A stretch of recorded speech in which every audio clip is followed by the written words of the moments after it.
you can hear us, so. Yeah, I can see you okay. Oh, okay. Judge Kelly, are you with us? I am here. All right, it's getting ready to go live.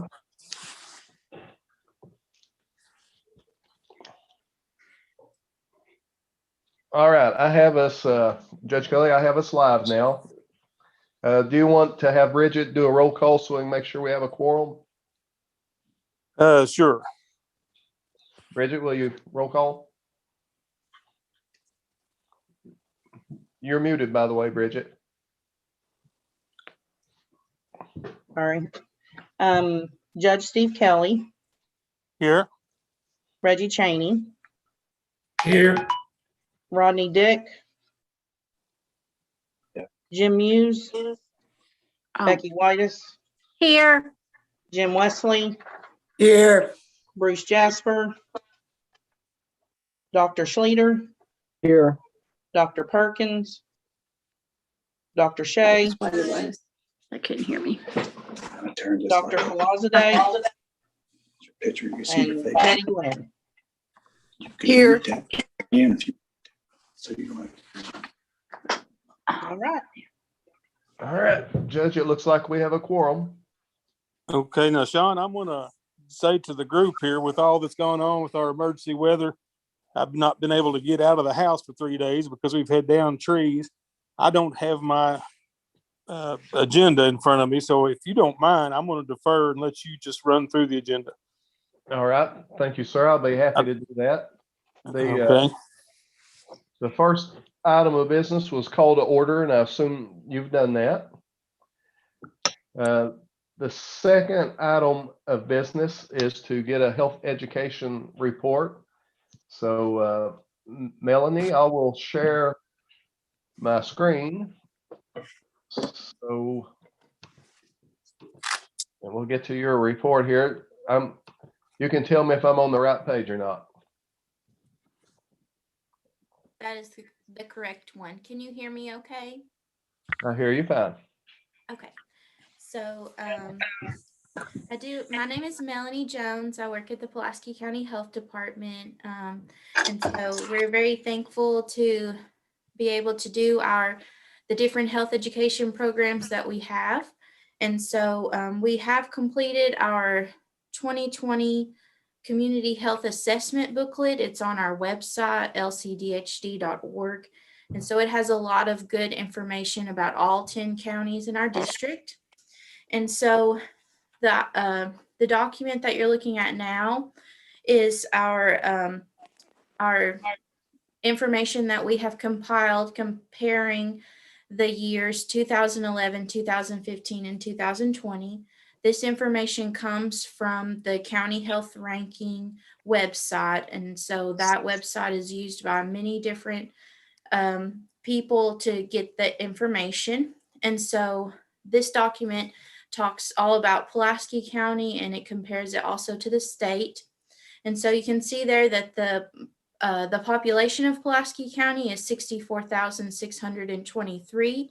And so that has increased over the past years. And so you can see there below that it talks about the percent of 18 and over, the percent of 65 and over, and then like the racial breakdown there. And then underneath that, you see the health outcomes in the dark blue. The numbers there are the numbers ranked out of 120 counties. So in 2020 health outcomes, Pulaski County ranked 73 out of 120 counties. And so that also breaks down into the length of life and the quality of life.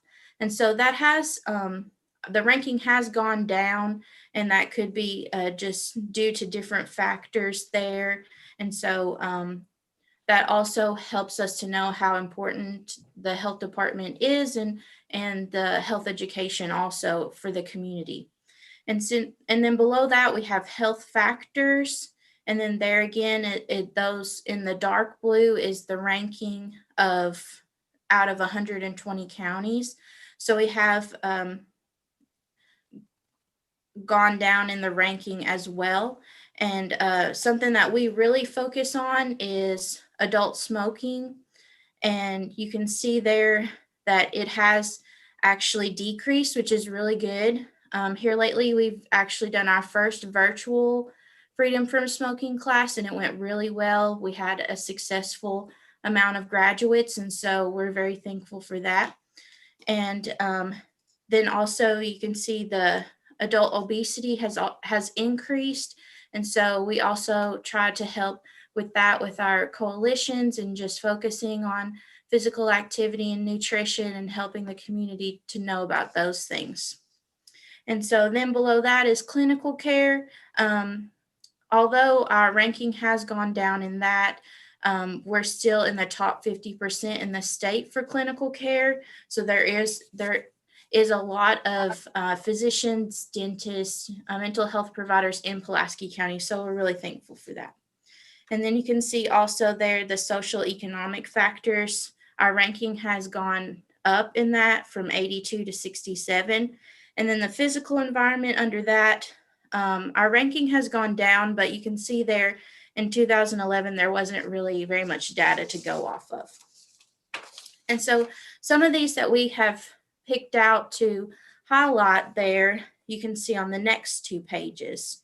And so there's population, median household income, unemployment, and then population 65 years and older. And then the health behaviors that we picked out there are adult smoking. It has gone down, so we're thankful for that. Obesity has gone up, unfortunately, and that is a difficult one to tackle. Physical inactivity has gone up, so that's good. Oh, sorry, it's gone down. I'm sorry. From 34 to 33%. So that's good. So that's another thing that would help the obesity rate also. And then you can see there that excessive drinking has gone up, and so has the overdose. And so those are unfortunate. And then looking at the social economic factors. And so one thing that we're working on is targeting the adverse childhood experiences. They are things that have happened to people whenever they're younger, 18 and younger, things that have happened to them like abuse, neglect, mental illness, substance abuse, things like that that have happened in the person's life whenever they were younger. They directly affect their health behaviors and health outcomes as an adult. And so we're focusing on how that trauma has affected a person so that we can address that and help those people to be aware of that so that they can have better health outcomes. And so some of those here, you can see children in poverty, that has gone down, which is good. Children in single parent households, that's about the same.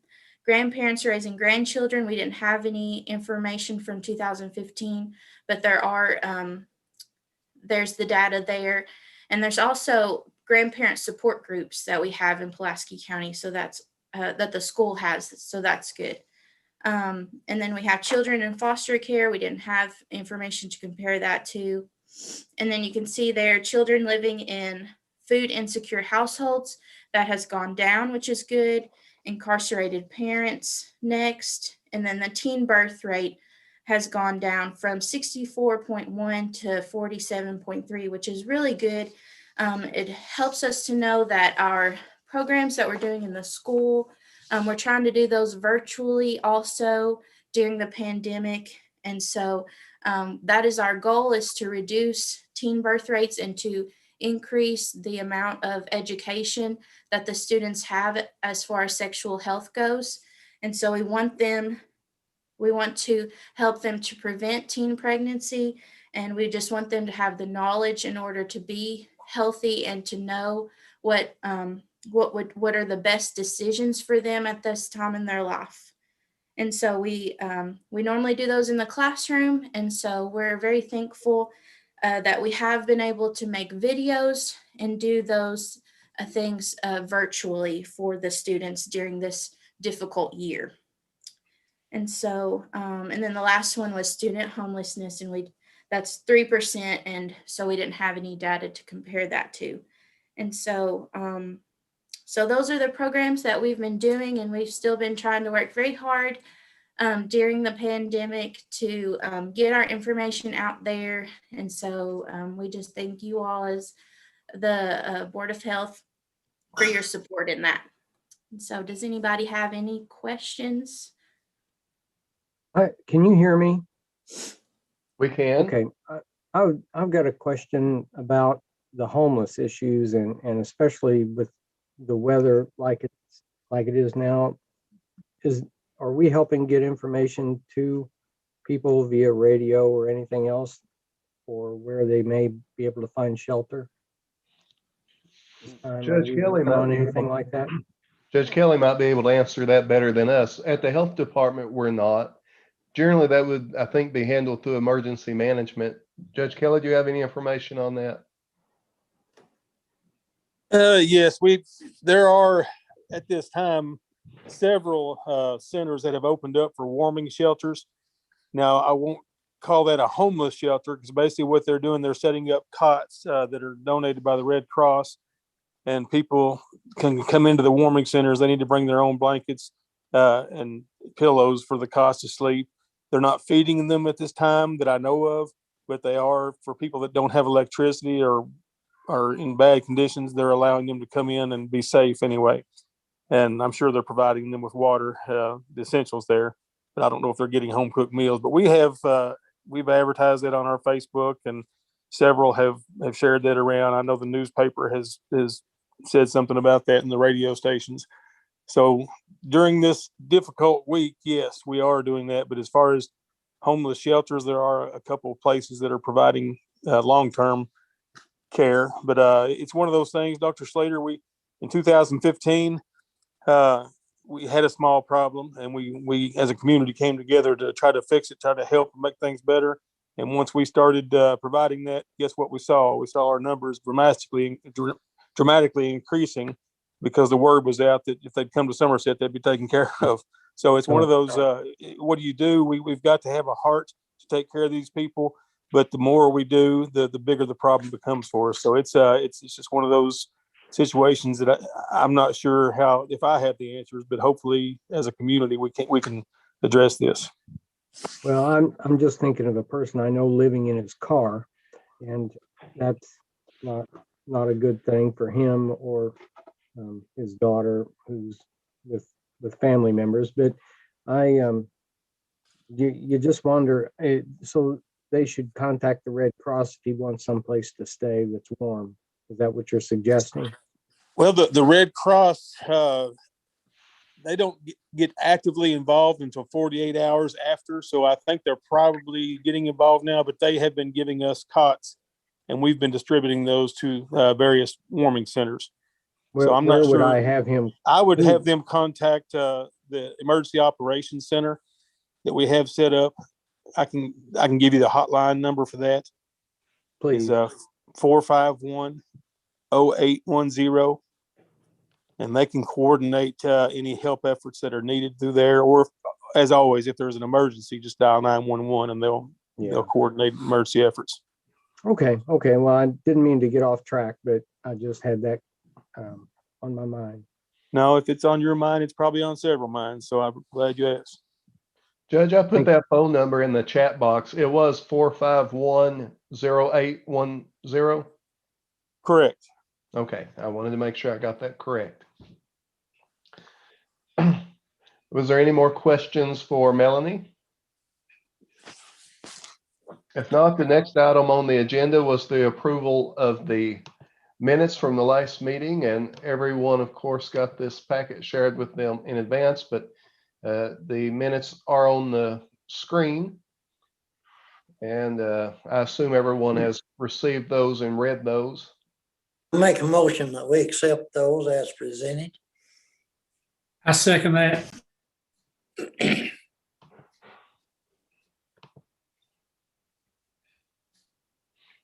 All right, we had a motion and a second. Is there any discussion?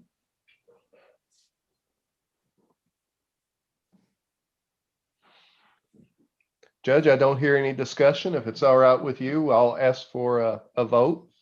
Certainly, go ahead. All those in favor, say aye. Aye. Aye.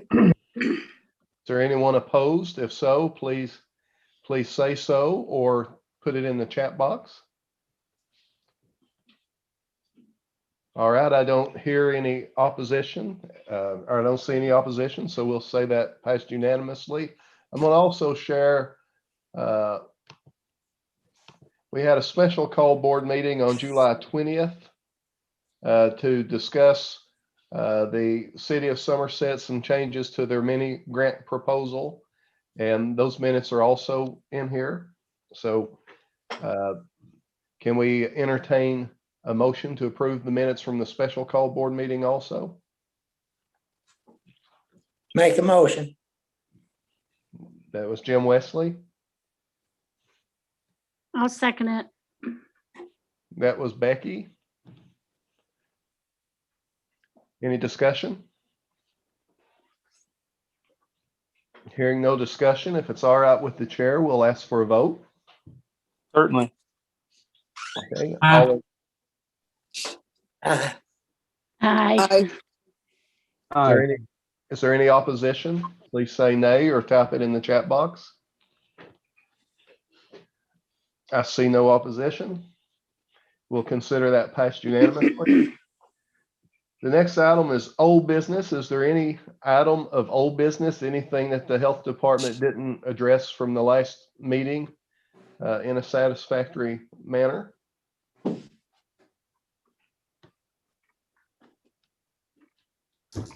All right, hearing no old business, Judge, we'll go on to new business.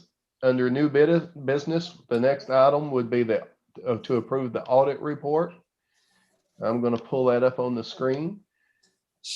Your all's budget is large enough that you're required to get an audit each year, and that is in your packet. You can see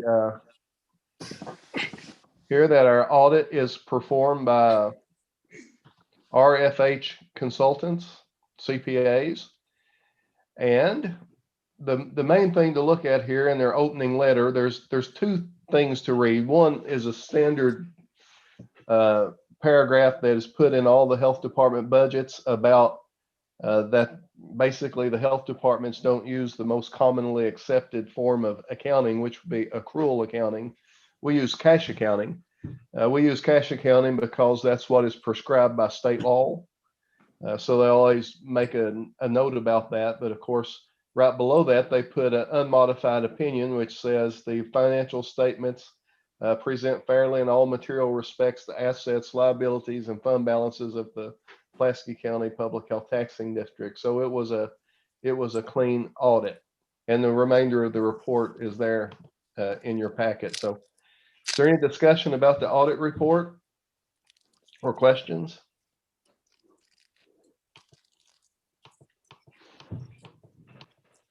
Judge, if it's okay with you, I'll entertain a motion to approve the audit report.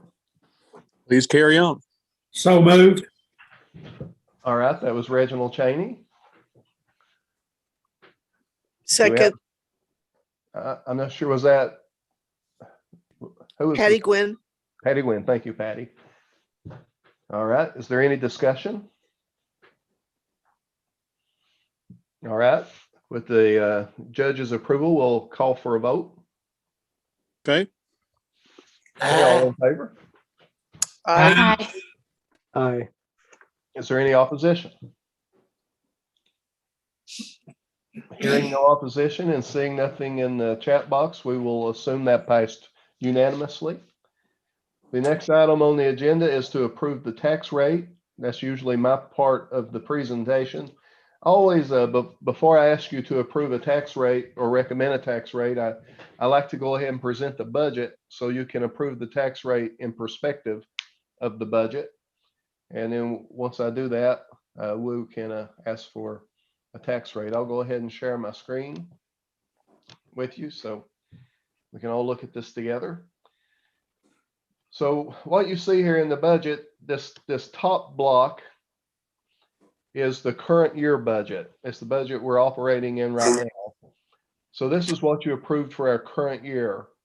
Now, what's different between this budget and what you approved is we did update our balance as of December 31st, 2020 in our checking account and our CD.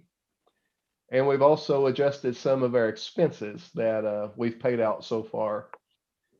Assuming we spend all the miscellaneous unknown, and generally we don't, so this will probably come out better, but for the moment, we're projecting to end at $694,696.61, which would carry over to your opening balance.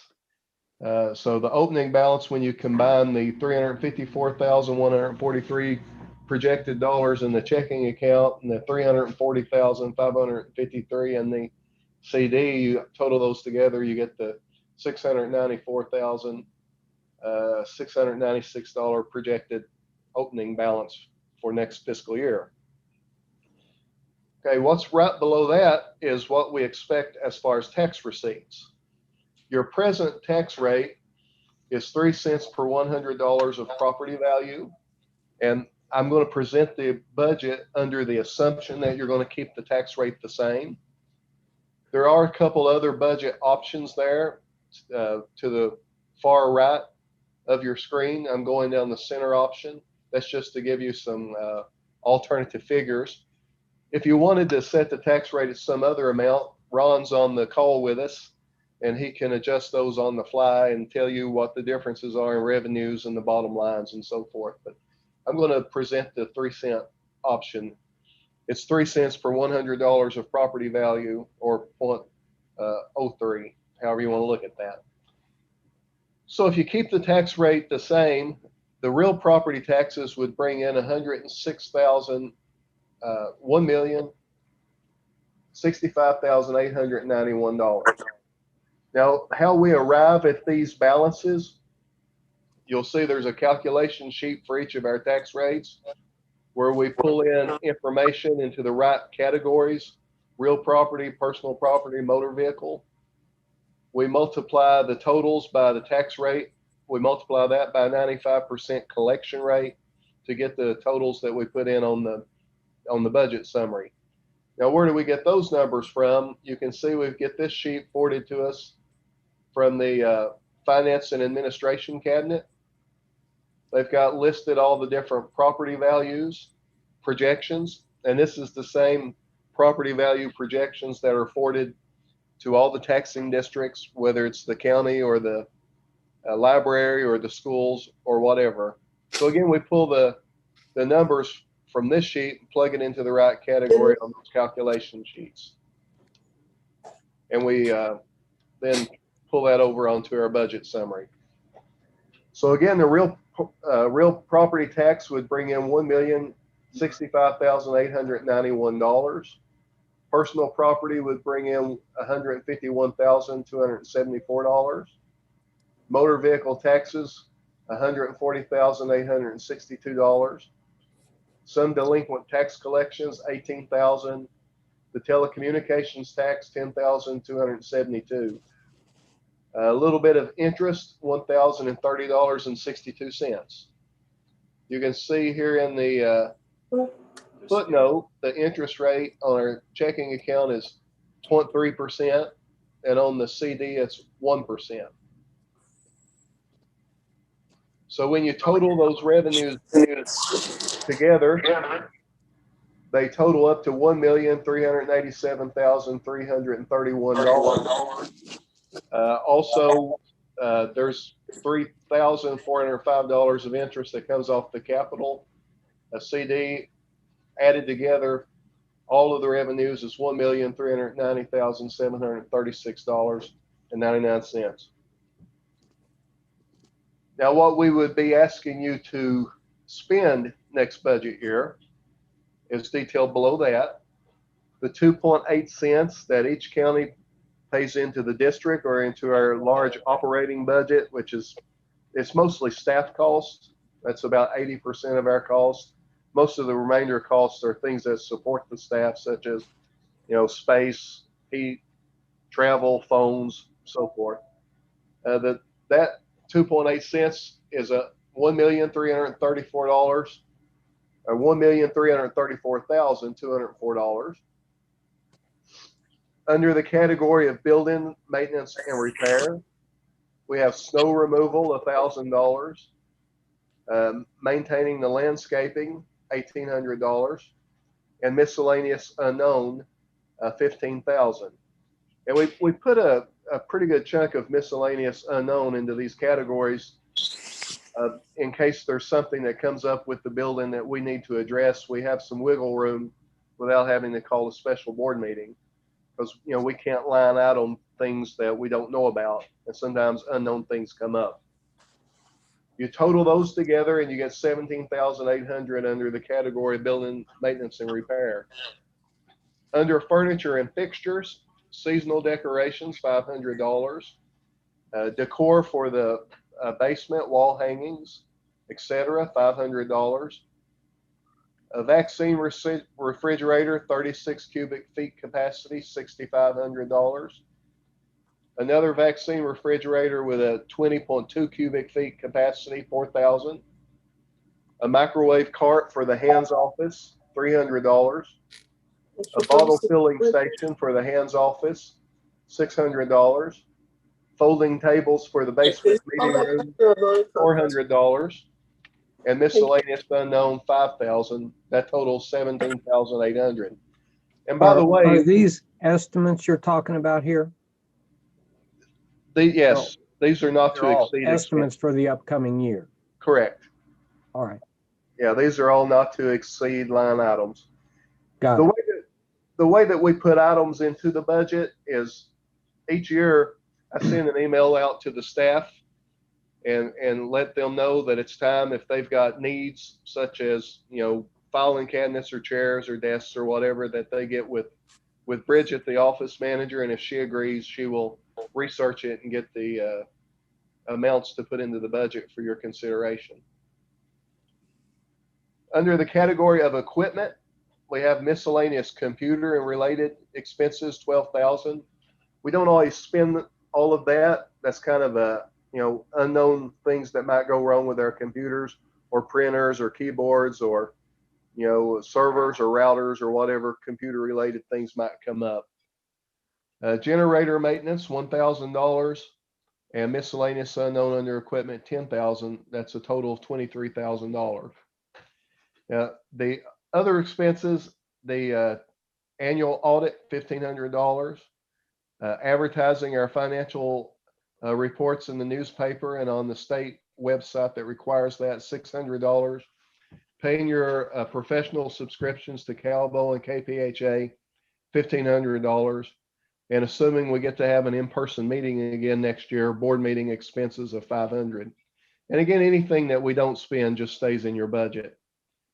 You total up the expenditures and you get $1,396,904, which when you take that from the funds available, it leaves $688,529.60, which is $6,000 less than where you started. I'm going to show you something else here in a minute, but based on that, you'd be $6,000 less. We did put one optional expense in the budget, putting flooring in the lobby, in the hands area, and in the basement meeting room. We've got an estimate of $31,000. There are estimates in the back of the packet from a couple of vendors to where we come up with that projection. The total expenditures, if we include that, would be $1,427,904.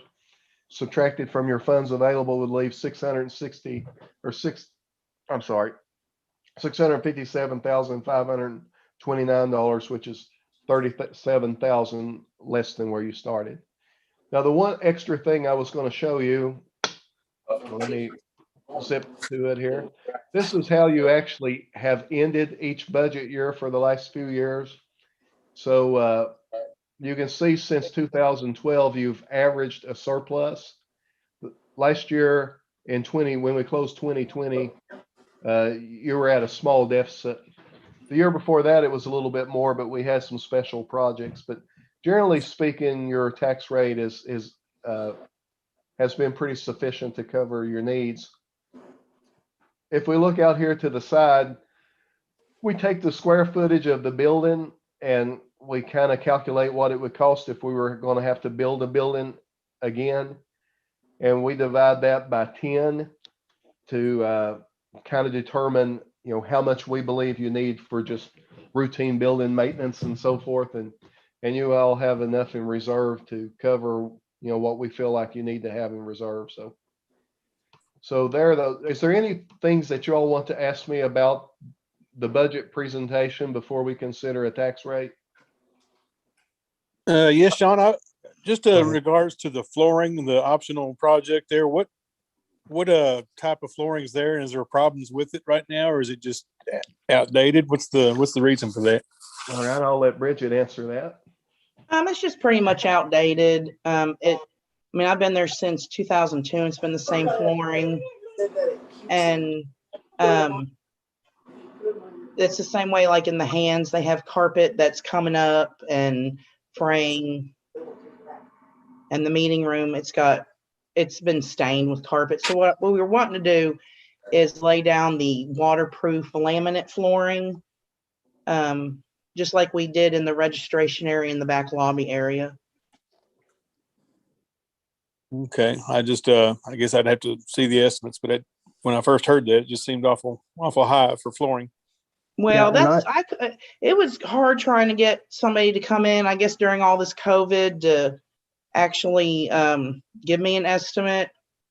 This top notch, I had one show up, but he never got back to me with a price.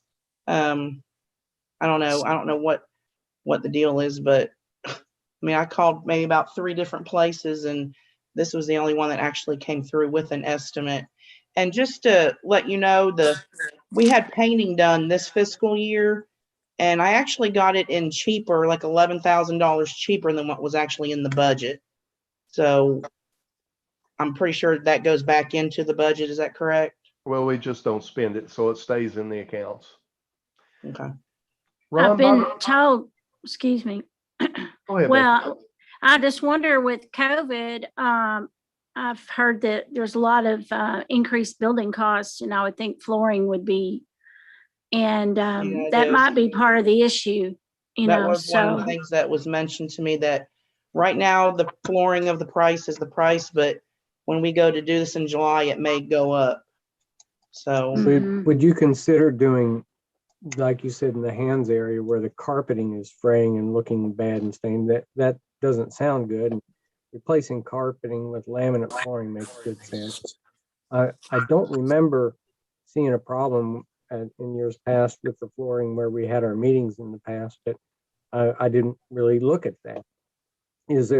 Would you consider doing part of it, or are you wanting to do it all at one time? well, actually, the meeting room downstairs was supposed to have done this fiscal year, and it was in the budget for that.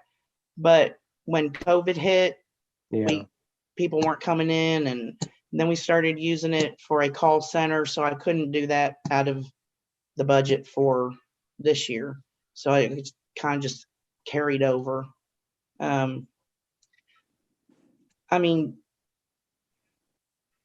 I can get different estimates. Like I said, this was the only one that actually came through with an estimate for me. So, it may be on the high side, but. Ron, I know Miss Elena at Elena's Flooring, and there's other places around that I would think would want to give a bid. Ron, with the $31,000 amount, refresh my mind. I think we do have to get 3. Is it 3 estimates or 3 bids? It's 3. Is it estimates or bids we have to get? You are going to have to, it will have to be a sealed bid. So, just to kind of work around it, if nobody wants to give their stuff, we would have to, if you went with Top Notch, you'd have to have them, in theory, submit a bid. And if that's the one that submitted, that would be the winner. So yes, it would have to be a sealed bid.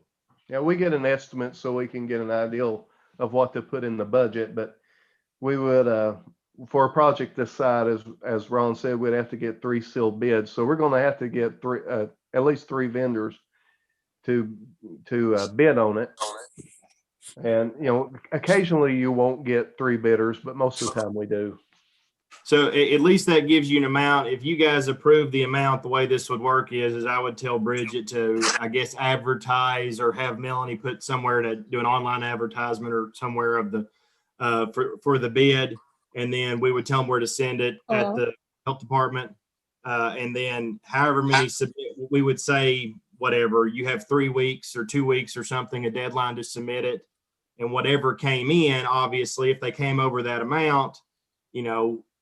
You know, we'd have to figure something else out. But if they all came in under the amount, the low bid would win, obviously, and then we could move forward. But that's kind of how that would work. Okay, so we're just voting to approve an amount that would be applied to that, not necessarily any particular. Right. But because we don't have all, we haven't still bidding process. You can't technically approve a vendor yet. And like Bridget didn't have enough time because nobody would submit their bids. So basically, all you're approving now, if you wanted it all, is just an amount to not go over, basically. Is the cost of the refrigerators, is that because of COVID vaccine? You have to get new that have a freezer that accommodates those? Bridget may have more information than me, but you know, we've been looking at our refrigeration in all of our counties, and a lot of it's just getting really, really old and not quite as reliable as we want. So we're trying to upgrade and make sure that we don't lose any inventory. Bridget, do you have any more specific information? I just know one of the refrigerators, I mean, I think they've been there at over 10 years, if not longer. And I know one we've had to have a repairman come out several times. So it's really just time to replace them. Yeah. Okay. All right. Any more questions about the budget? All right, we need to approve a tax rate. The budget was presented with the assumption the tax rate stays at 3 cents per $100 across the board. One caveat I will add is a law was just passed, and it appears that the health departments are subject to the compensating tax rate now, but the Cabinet for Health and Families has come out saying they do not believe that applies to the health departments. And the Department of Local Government has come out and said they think it does. So the attorneys from those 2 cabinets or departments are talking and trying to sort that out. So anyway, if you were wanting to leave the tax rate the same, I would propose you frame the motion something like this: keep the tax rate as it is at 3 cents per $100 across the board, or to take the compensating tax rate. Compensating tax rate, as I understand it, is you set your rate, your tax rate at the amount that brings in the same amount of revenue. Now, Sean, we in the county this year, Pulaski County, we noticed that our compensating rate went down because of the increase in property values that the governor pushed to all the PVAs to raise the property value. So we saw our effective tax rate go down because of that. So I don't know if it's going to be the same with the health department's compensating rate. Should be, I would think. How can the compensating rate go down if the property value tax rates go up? I'm confused. What happens, Dr. Slater? The state gives you an amount, a compensating rate that will basically give you the same revenues this year as what you were able to raise last year. And so if property values go up, it takes a smaller rate to give you the same revenues. Does that make sense? But you're bringing in the same number of dollars. You're bringing in the same number of dollars, but our county rate went down because property values went up. So instead of 3%, if we did something like that, it might be a 2.8% or 2.9% that it would actually calculate out If That's we what took the- that's what I'm asking Sean, if they've given you those numbers. That's the way I understand it. Of course, Judge, we won't get the compensating tax rates for a few more months. And, I don't know when the decision will be made about whether or not these apply to us. I mean, we go by the direction of the Department for Public Health, and they're telling us it doesn't apply. So I'm thinking it won't. But, when you got the attorneys involved, I don't know how it'll sort out. So anyway, So we just maybe we should word this to say that we would accept the compensating rate or 3%, whichever is less. Would that cover us? well, whichever one applies, let's say it like that. Yeah, We would take 3 cents. It's 3 cents per $100 or the compensating tax rate, whichever one applies. well, Okay. I'm not just sure which know- one's going to apply to us. I approve. Yeah, and I would go for that. And I think the local county that we represent, if it calculated the same amount of dollars and the percentage was 0.99 instead of 3, they would be pleased to hear that. So I don't know. So anyway. Yeah. John, how much can our revenue increase without it going to a vote? Well, under the current laws, it can go all the way up to 10 cents. And we're not subject to the compensating tax rate at present if we're still under the old laws. So the health department laws are a little different. You can go up to 10 cents without a public hearing. So I mean, we're considerably lower than where we could go. Do you think this COVID is going to cause us to need more revenue this coming fiscal year? Well, so far we've had federal funds to cover our COVID costs. Our COVID costs is substantial, but so far we've gotten allocations from the federal government that's passed through the state government and come down to us and covered our expenses so far. That's not shown in the budget anywhere. It wouldn't be in this budget. It would be in the district's operating budget, the one that your representatives will approve at the June meeting. That's when you all are paying in the 2.8 cents. That's what goes to help cover those expenses. Okay. Of course, the county budgets are more for the buildings and grounds and any special projects for the county. And then the governing board, which is made up of representatives from all the counties, they approve the large operational budget for staff costs and, raises or no raises or, any substantial, district-wide expenses or anything like that. That gets approved by the district board or governing board. Thank you. So I Can you guess tell us, I'm sorry, go ahead, Becky. can you tell us again what the deficit would be at 0.3 with I'll share. I mean, projected deficit? Yeah. So right now you can see without the flooring, the budgeted deficit is 6,167, and with the flooring, it's 37,000 deficit. And of course, like I showed you on this sheet, this shows how you actually closed out. You generally close out better than we project because we don't spend the miscellaneous unknown. I mean, some years we do, but most years those things don't happen. So you actually come out a little better. That's why we started putting this in the packet so you can, have a better idea of where we actually finished each year. I can't remember, Bridget, do you remember in 2019 what it was that caused this 39,000 deficit? Did we have a remodel that year or substantial? That was probably the generator, Sean. Oh, that was the year we did the generator and the lighting, wasn't it? Yes. Yeah. Yeah. And boy, I'm glad we got the generator. That generator, we've got 3 facilities in our district where the generator powers the whole building. Pulaski, the district headquarters, in Russell. So, I mean, in weather like this, and when you've got the vaccine that we've got, it's important that you don't lose it. Right.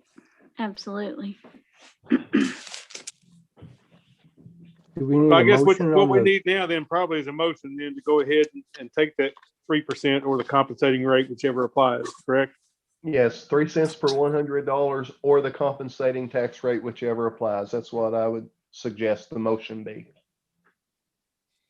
Make I'll that make that motion. motion.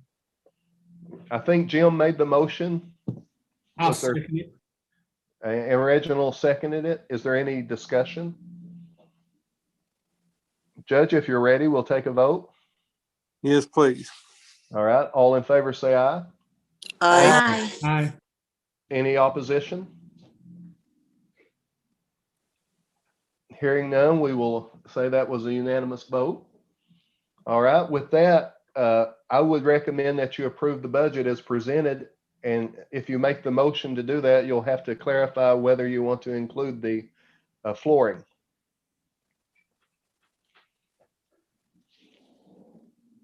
I have a question before that. If we take it as presented and somehow or another come up short because of the miscellaneous unknowns, then do we have to amend it later on to put money back in for the flooring, or does that just make us short for the year and we have to make it up next year? Judge Kelly, the way you could do it, it's kind of up to you guys. If you say that there's no way I'm going over 31,000, then what we could do on the fly is we would have a couple options. We could say, well, Bridget, at least for this year, you can't do all the flooring. You're going to have to do maybe two sections or something to allow that to cover that amount. But you're correct. If we get all the bids back, sealed bids, and they all are going to come in over that amount, and you're saying, well, we need to rethink that. I do want the flooring. Then yes, we would have to have another meeting. Yeah, we'd have to have a special called meeting. Anytime we go over one of the line items, we would do a special called meeting to get approval for that.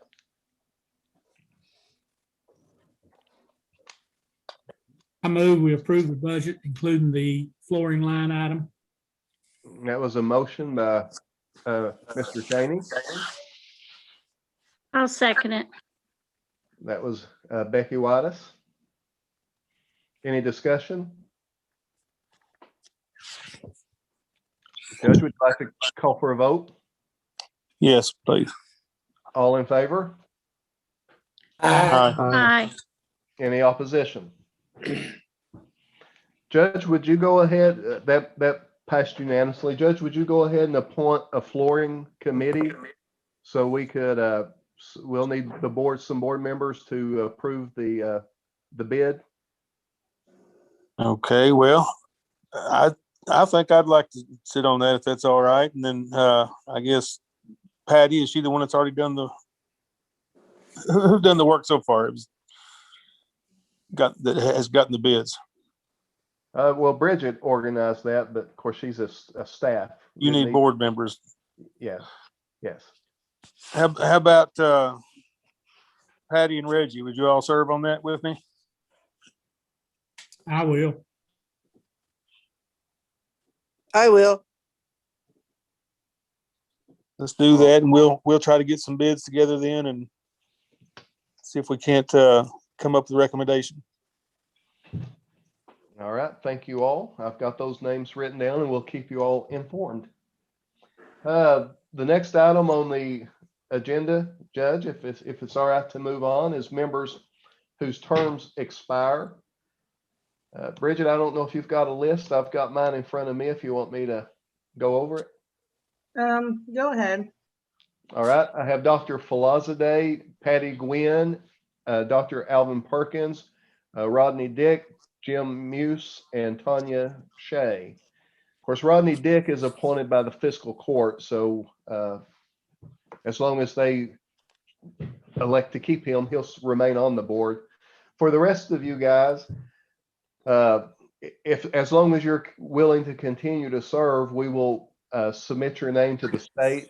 The county judge is automatically on the health board, and a fiscal court appointee is automatically on the health board. The other members are appointed by the State Department for Public Health from nominations, and we will submit nominations on your behalf.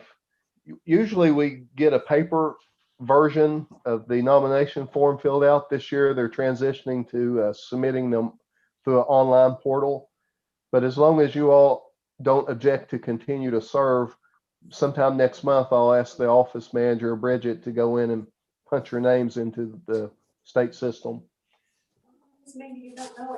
Is there anyone that doesn't want to continue to serve?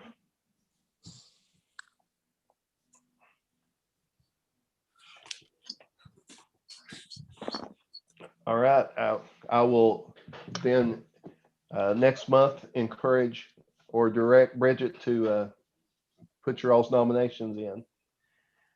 The next item, Judge, there's no voting on that since the state appoints those members. The next one is the members who serve on the district board, and that would be something that you all would need to approve. The county judge is automatically on the district or governing board, and then for every 15,000 population or segment of 15,000 that you have, you get an additional member. So it's 64,979. You all get a total of 6 members. Your members who are serving right now on the governing board is Dr. Falazadeh, Patty Gwynn, Bruce Jasper. Judge Kelly's automatically on the district board, Dr. Perkins, Jim Wesley, and that was all. Those are your present members serving on the governing board. Okay, have you heard from those members if they would like to continue serving? I haven't heard that they wouldn't, but I haven't asked, Judge. I will say those members are really faithful at attending. You'll have good representation. You might, Judge, you might want to ask if there's anybody that would like to serve who's not serving. Somebody might really want to do it and replace someone. Or we can keep the slate, whatever the board wants to do. Well, if there's somebody out there that thinks they would really like to serve in that capacity, I'll entertain that if you want to speak up. If there's ever an opening, I would be interested. Okay, Becky. So is that a strong I want to serve, or is that if there's ever an opening? I mean, I would like to serve, but I thought that we were only allowed 6. Yeah, we do have we've got a slate now, but I guess we're trying to decide whether to resubmit that slate or replace somebody. I mean, I don't think all the ones that are on this meeting now, Sean, are they that are on that district board, are they? All of our district board members are not present, if that's Okay. what you're asking. That's what I'm asking. So I don't know if there's any that are Do you serving. meet monthly? We meet Quarterly. quarterly. And we've been meeting by way of Zoom recently, and will until things change a little bit. But other than that, we meet quarterly at Russell County.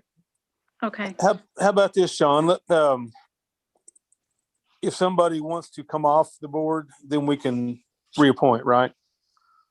Yes. If you don't mind, Becky, let me reach out to these individuals and see their interest to keep serving. And Yeah. if somebody feels like, that they don't mind to step down, then I'll reach out to you. Okay. Fill that role. Is that okay? That's Sean. fine. Hey, Sean. Yes, Ron. This is not my place, but I since I've been at the district board meetings, I've been to every single one of them. All the ones that Sean said normally are present. The only one that I've seen sporadically, not as much, is Jasper.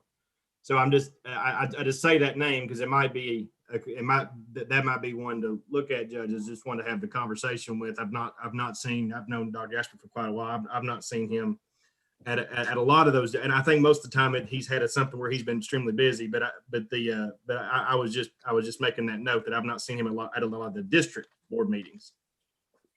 Okay, and some of these too, I'm thinking, Ron, serve just because they've been asked to step up, and they not necessarily are they passionate about it. So I'd like to reach out to them and just see what their level of interest is. And if I find one that's can take it or leave it, then I'll reach out to Becky. But other than that, I would just recommend we go ahead and approve the slate we have, and then I will find out if anybody is willing to rotate off. Yeah. And Judge, as the chair of the board, you can exercise your in your position to switch a member if you want to, if you want to switch that later on. Okay.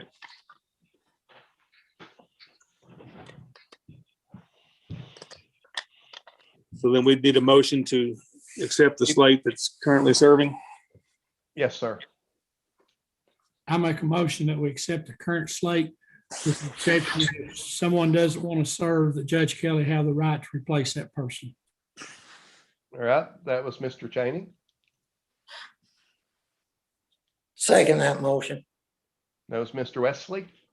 Is there any discussion? Hearing none, Judge Kelly or Chair Kelly, if We'll go ahead and take a vote, roll call, or not a roll call, but we'll take a vote. all in favor? Aye. Aye. Any opposition, say nay or type it in the chat box. Hearing no opposition and seeing nothing in the chat box, we'll say that was unanimous. The next item is your officers. Your officers are, the chair is Judge Kelly, the vice chair is Dr. Jasper. I serve as the secretary on the boards as a non-voting member. And then Becky Whitus is serving as in the treasurer position, which generally speaking, the administration handles most of the duties of the board under your all's direction. So the main responsibility of the officers is to run the meeting.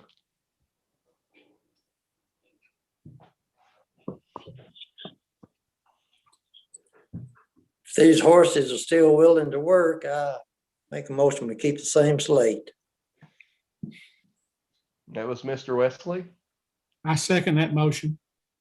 That was Mr. Cheney. Any discussion?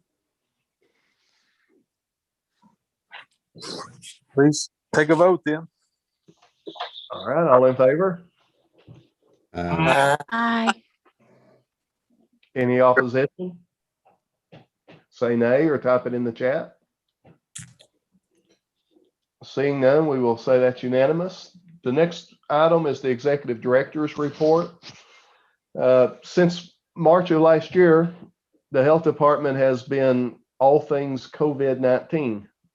We went from a predominantly case investigation, contact tracing phase. We also got pulled into some of the enforcement items with the governor's guidance and directives, and now we're transitioning into vaccine. A lot of what the health department does historically has been broadly accepted by the public. What I mean is, everyone pretty well agrees you shouldn't straight line your human waste into the streams and into the lake. And everyone agrees that you don't want to eat at a restaurant where there's a bug infestation. But when it comes to COVID-19, as you all know, the public has been all over the place with whether they think we're doing too much or not doing enough. So it's been a challenge. Certainly disease investigation, isolation, quarantine, contact tracing, public health messaging, enforcement, all of those things are things that we do and are experts at. But it's been at the level of which and the length of which we've had to deal with this has been very trying. And being caught in that vice of the public opinion, some being for you and some being against you, has been a real challenge. We have tried to do the very best that we could do. Right now we're more excited about the vaccine phase. If you look at our website, if you all aren't looking at our website, I'll pull this up on the screen just to show you. Each day we send out a daily brief, and part of that daily brief, of course, this at the top of this one's where we had to reschedule all of this week's appointments, but it tells you where we are as far as our cases each day, all kinds of statistical information, how many new cases we have. But at the bottom, it's got all the information about every vaccine location that we know about in our district. And I am aware right now we've got Lake Cumberland Regional and TJ Columbia, that's regional hubs. And I'm aware of a couple of new ones that are going to be rolling up in the next couple of weeks. I can't talk about that publicly right now. It's until the governor announces it, but I'm aware that those things are in development. Some of these are state-supported pharmacies. Some of these are federal-supported pharmacies. I understand there's more pharmacies that's going to be pulled up. Of course, the federal government's through a contract with Walgreens and CVS has vaccinated the nursing homes and working on the personal care homes. And of course, the school staff, anyone that wanted it, has been vaccinated. So, even though it feels like the vaccination effort has been challenging, and it has been, you still have to keep in perspective. We had our first case in March. We've already got a vaccine. We've already taken care. When I say we, I mean everyone that's been involved with the personal care homes, schools, medical staff, first responders, and we're getting a good ways through the 70 and older. And we're going to be moving to the 60 and older next. So when it comes to where are we going to get our public health return on these vaccinations, the 70 and older and the 60 and older is where we're going to get our biggest return. I say that because I'll again share my screen here so you can see what I'm talking about. This is another page on our website where you can see COVID is trending down at the state and local level. So that's good news. When you look at, this is who all catches it by age group. So you can see the people, it doesn't discriminate by age on who catches it really, but the outcomes is very different. For deaths, 70 and older is almost 75%. For hospitalization, 70 and older is about 50%. When you go to 60 and older, that's about 90% of our deaths is 60 and older, and almost 75% of our hospitalizations. So we will have gotten the biggest health return by getting through those nursing homes, those personal care homes, and getting the 70 and older and then the 60 and older. And we're working aggressively to do that. It has been challenging. We live in a society where when you want a vaccine, there's a lot of people that provide it and all you have to do is call.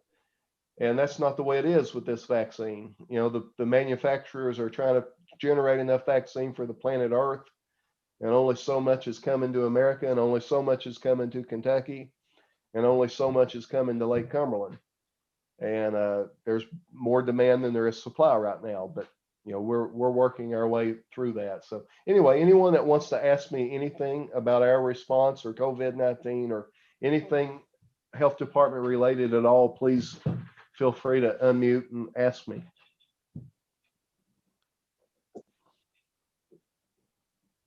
I've got a question about what we do with, I don't think we have any authority to enforce vaccinations on people that don't want it. But that I've known people that don't want it. And it's interesting. I was curious how people at the health department approach that argument. Well, right now we're not, right now there's more demand than there is supply. At some point, I'm sure you're right, Dr. Schluter, it's going to get to the point where there'll be more supply than there is demand. Now, it may be a few months before we get there, but I hope we have enough uptake that between the people who have had it and the people who have been vaccinated, we're really, really close to that herd immunity, and we'll see and it wouldn't matter for those folks anyway at that point. That's the hopeful thing. So if we can just keep positive, it started out, people were really nervous about the vaccine, but now that a lot of people have gotten it and people know, you turn out okay. More and more people are wanting it now. So, and there's different versions of it too. My son is the Pfizer, and we've got Nindred here and different versions of those out and about. So anyway, all right. Thanks for answering the question. Yeah. In our district, the health department has been promised 1,000 doses a week. Out of all those providers I showed you on our website, the 1,000 doses the health department gets shipped to our district office, and we're able to divvy it out to the counties. So we're going to each week look at how much vaccine is going into each county, and we will try to prorate our allocations to the counties to kind of make sure every county is proportional to their population to the total district's population. We'll do the best we can to use our doses to balance that out, so that counties with fewer doses coming in, we'll try to do more there, and counties with more doses coming in, we'll try to do less there. I mean, we're the only provider that's getting kind of an optional allotment right now. So, we will do the best we can to treat all the citizens in our district as fairly as we can. That's a very fluid situation. They're adding providers, every week. So each week we'll have to adjust that number, but we intend to do that. I kind of met with all the county judges a little while back and shared that theory with them, that we wanted to try to use ours to make every county balanced out, and they seemed to think that was a fair way to do it. I've got no control. Right now in Campbellsville, you've got 3 pharmacies that's getting it. 2 of them, I think, are federal pharmacies, and one's a state pharmacy. And, so they're getting a pretty good allotment. I got no control over that, but I can control, what happens with our dose. But anyway, anybody have any other questions for me?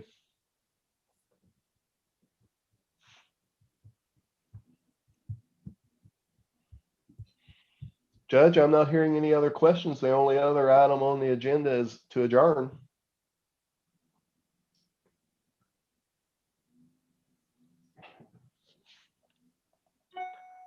Still with us, Judge?